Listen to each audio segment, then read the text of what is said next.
কাজ কাজই, কাজ কোনো ছোট বড় নাই। সেটা হোক 5 স্টারে বসে আপনি যে কোনো একটা ডিল সেটেলমেন্ট করা, আর এটা হোক কোনো একটা কনস্ট্রাকশনের ছোট্ট একটা পজিশনের লেবার পর্যায়ে কাজ করা।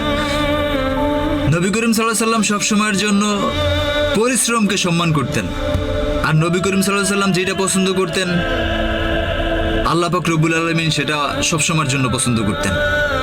সো সফলতা কনফার্ম আপনার, যদি আপনি পরিশ্রম করেন। ধন্যবাদ।